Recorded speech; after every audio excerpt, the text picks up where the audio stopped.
Bonjour à tous, ici Anselme de codeprof.fr et je vous souhaite la bienvenue dans la première leçon du cours Apprendre la programmation informatique. Alors pour cette première leçon, on va commencer à s'intéresser à la notion de programme, c'est-à-dire apprendre qu'est-ce qu'un programme informatique, car c'est indispensable avant de se lancer dans la programmation. Et puis nous installerons les différents logiciels que nous allons utiliser, les logiciels nécessaires, afin de commencer à programmer. C'est parti. Alors tout d'abord, qu'est-ce qu'un programme? Des programmes, vous en avez un tas sur votre ordinateur et vous en utilisez tous les jours. Tout ce qu'il y a là, tout l'exemple qu'il y a là, ce sont des programmes. Votre navigateur, votre antivirus, Excel, un logiciel d'édition d'images, votre gestionnaire des tâches, les jeux vidéo, tout ça, ce sont des programmes. Ce qui est intéressant de noter, c'est que pour le cas de votre gestionnaire des tâches, chaque ligne correspond à un programme qui s'exécute sur votre ordinateur. Donc on peut distinguer deux types de programmes. Il y a les programmes en interface graphique et les autres. Les programmes en interface graphique sont des programmes avec lesquels vous pouvez interagir directement et que vous voyez à votre écran. C'est le cas du navigateur, d'un jeu vidéo, d'Excel par exemple.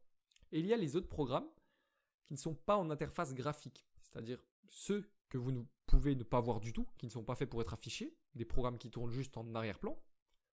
Et c'est ceux qui sont en majorité sur votre ordinateur. C'est pour ça que quand vous ouvrez le gestionnaire des tâches, vous voyez beaucoup de programmes que vous ne voyez pas forcément sur votre écran. C'est pour ça qu'il y a deux types de programmes. Donc maintenant, on peut se demander comment définir un programme. Qu'est-ce qu'un programme informatique? Eh bien, un programme informatique, il est défini par un but, c'est-à-dire pourquoi il a été créé. Car un programme informatique, il a pour but de réaliser une ou plusieurs tâches précises. Par exemple, un navigateur a pour but de laisser l'utilisateur naviguer de site web en site web. Votre antivirus a pour but de vous protéger des virus. Excel a pour but de vous vous permettre d'utiliser un tableur. Un virus, qui est un programme, a pour objectif, aussi on va dire, mal intentionné soit-il, il a pour objectif par exemple de voler votre mot de passe. C'est un programme qui a été créé pour quelque chose. Et c'est le cas, le point commun de tous les programmes. Et c'est évident, quand le programmeur veut faire un programme, il le fait, la première chose qui lui donne l'idée, ce qui va guider sa programmation, tout simplement, c'est à quoi il va servir. C'est comme quand vous faites, je sais pas, une peinture, il sait ce qu'il va peindre. Sinon, il ne peut pas commencer à peindre. Voilà, c'est la même chose. C'est le point commun de tous les programmes. Donc bien sûr, nos premiers programmes, navré de vous décevoir, mais ils ne vont pas ressembler à un navigateur web ni à un super jeu vidéo comme World of Warcraft. Nos premiers programmes, ils vont plutôt ressembler à ça. Du texte blanc sur une fenêtre noire. Ce ne sont pas des programmes en interface graphique.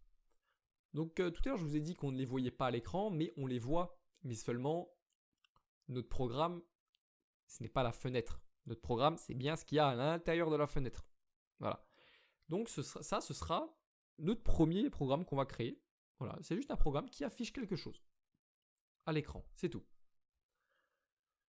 Donc voilà, je suis d'accord, c'est moins beau qu'un interface graphique, mais on ne commence jamais à programmer sur une interface graphique. On commence toujours à programmer comme ça,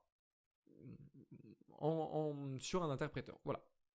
Donc nos premiers programmes vont ressembler à ça. Donc maintenant, vous allez me demander, mais comment on crée un programme concrètement? Eh bien, on utilise un ou plusieurs langages de programmation. Des langages de programmation, il en existe des centaines. Mais ceux qui sont utilisés couramment, on va dire, pour créer des logiciels, il y en a 10 qui sont très connus, dont C, C++, Java, JavaScript, PHP, Python, C#, Ada, on peut en citer beaucoup. Ceux-là, vous pouvez être sûr qu'ils ont servi pour créer des logiciels que vous utilisez, et des jeux, et des applications, et des sites web que vous utilisez au quotidien.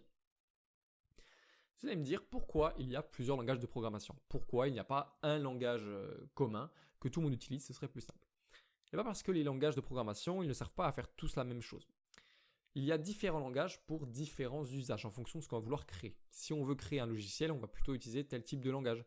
Si on va créer un site web, eh ben on n'a pas le choix, on doit utiliser des langages de programmation qui sont destinés au web, comme JavaScript, PHP. Donc voilà, quand un développeur cherche à créer une application, un logiciel, il utilise les langages qui va lui permettre de distribuer son application sur le support qu'il souhaite. C'est comme ça qu'on choisit un langage de programmation. Au-delà, finalement, ça on regarde ensuite éventuellement les questions de performance, etc. Donc pour programmer, il faut différentes choses. Évidemment, il vous faut un ordinateur. On ne peut pas programmer sans ordinateur. Et il faut aussi un éditeur de texte. C'est le logiciel sur lequel vous allez écrire votre code source. il est préférable d'avoir un logiciel qui est adapté à la programmation. Parce que sur votre ordinateur, vous avez déjà Bloc-Notes, par exemple, qui est installé, qui est un éditeur de texte très simple. Word est un éditeur de texte plus avancé. Vous pouvez écrire vos codes sources là-dedans, mais c'est pas très pratique. Parce que ce qu'il faut, l'idéal, c'est un éditeur adapté à la programmation. C'est le cas, par exemple, de Notepad++, qu'on installera tout à l'heure, qui, comme vous pouvez le voir, colore automatiquement certains mots, il met en gras certains mots et il permet de l'indentation. L'indentation, c'est les tabulations qu'on voit pour bien délimiter les blocs du code. On en reparlera plus tard de ça. Donc voilà, c'est pourquoi c'est très pratique finalement. C'est un logiciel et c'est pour ça qu'il est indispensable de programmer là-dedans. On ne va pas s'amuser à programmer finalement sur notre vieux bloc-notes où le texte sera tout noir et ça fera des paquets de lignes de code et ce sera très moche. Là au moins c'est plus agréable à lire. Voilà pourquoi on installe ça. Ensuite, il vous faut un compilateur ou un interpréteur. Ça, voilà, c'est... Donc il vous faut un compilateur ou un interpréteur maintenant. Sans rentrer trop dans les détails puisque c'est on va en parler dans quelques minutes, c'est le logiciel qui vous permettra de transformer votre code source, votre fichier de code source, en un programme qui est exécutable. Parce que si vous êtes dans votre éditeur de texte, Bloc-Notes ou Notepad++, n'importe lequel, et que vous enregistrez votre code source, ce ne sera rien de plus qu'un document texte. Si vous le double-cliquez dessus, c'est votre éditeur de texte qui s'ouvrira pour le modifier. En aucun cas, ce sera votre programme qui se lancera. Parce qu'il a besoin d'une transformation, c'est que votre code source devienne finalement votre programme. Il faut que la magie opère. Et pour ça, on utilise un compilateur ou un interpréteur, qui sont des logiciels propres au langage de programmation qu'on utilise. Et évidemment, il faut votre cerveau pour réfléchir, parce que c'est très important. C'est une discipline, la programmation, dans laquelle il faut réfléchir, parce que c'est logique.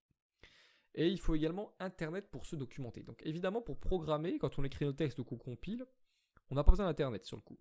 Mais Internet, à long terme, ça s'avère très utile. Pourquoi ? Parce que Internet, un programmeur, il passe 30% de son temps à programmer, 70% de son temps sur Internet. Donc il ne joue pas aux jeux vidéo, ou il ne va pas sur Facebook, mais il est sur des forums. Il tape des choses sur Internet. Il cherche les fonctionnalités du langage qui l'intéresse. Il tape ses erreurs qu'il a eues lors de son exécution de son programme. Il essaye de résoudre ses bugs. Voilà. Parce qu'Internet, ça vous permettra de vous débloquer de situations, ça vous permettra de chercher comment faire telle chose que vous ne savez pas faire. Parce qu'il existe beaucoup de forums sur Internet dédiés à la programmation. Open Classroom, qui est un forum francophone, ou Stack Overflow, qui est un forum anglophone. Il en existe beaucoup. Voilà, vous ne serez jamais perdu. Voilà pourquoi Internet est le meilleur ami du programmeur. Donc nous, on va programmer, vous allez apprendre le langage Python. Python, voilà, c'est son logo ici. On a 2 serpents. Et ça, c'est un exemple de code Python que j'ai écrit. Voilà, il fait 2 lignes, il est tout simple. Donc voilà, ce code, il sert finalement, il écrit « Bonjour, quel est ton nom ?» Vous écrivez votre nom et il vous répond « Oh, bonjour » avec votre nom. C'est tout simple et ça prend que 2 lignes. Voilà pourquoi j'aime Python, parce qu'il est simple. Et c'est d'ailleurs un logiciel qui est un langage de programmation qui est très répandu dans le milieu d'apprentissage, puisqu'il permet d'apprendre à des débutants à programmer, sans se soucier des problèmes de syntaxe qu'on a dans d'autres langages. Et il est efficace, parce que ce que j'appelle par efficace, c'est qu'on peut arriver à beaucoup de choses, on arrive à faire ce qu'on veut rapidement sans trop de lignes de code. Ce qu'on n'arrive pas à faire avec Java ou C++ par exemple. Quand je participais à ProLogin, le concours national d'informatique, j'utilisais ce langage, comme quoi c'est pas que pour les débutants, parce qu'il est très efficace pour faire des algorithmes. Il est très agréable à manipuler, c'est un langage confortable. Alors, tout à l'heure, je parlais de compilateur, interpréteur, voilà. Alors, compilation ou interprétation. Je vous parlais que votre code source, il fallait le transformer avant de pouvoir voir votre programme prendre vie. Eh bien, il y a 2 manières qu'il soit transformé. Il y a différents langages compilés. C'est le cas de C++, Ada, Pascal. Les langages compilés, vous allez devoir utiliser un programme qui va transformer votre code source en un exécutable, c'est-à-dire un .exe si vous êtes sous Windows par exemple. Et ensuite, vous allez pouvoir double-cliquer sur ce .exe pour voir votre programme. Ça, c'est le cas des langages compilés. On a aussi les langages interprétés. C'est un petit peu plus subtil, c'est le cas de PHP basique, mais c'est pas bien compliqué à comprendre. Finalement, ce qui se passe, c'est que là, on utilise un programme, comme tout à l'heure, mais le programme, il ne va pas créer un exécutable, il va directement ouvrir notre programme. C'est-à-dire qu'en temps réel, il va en même temps le compiler et l'interpréter. Enfin, il va en même temps créer l'exécutable, mais sans créer l'exécutable. C'est-à-dire que le programme en question, il lit votre code source en direct et il vous fait le compte-rendu sous forme de programme. C'est un petit peu plus subtil, mais sachez que quand c'est interprété, il n'y a pas d'exécutable de créer.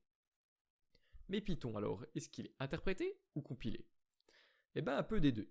C'est un langage intermédiaire. C'est-à-dire que, finalement, le programme, il lit votre code source et il le précompile.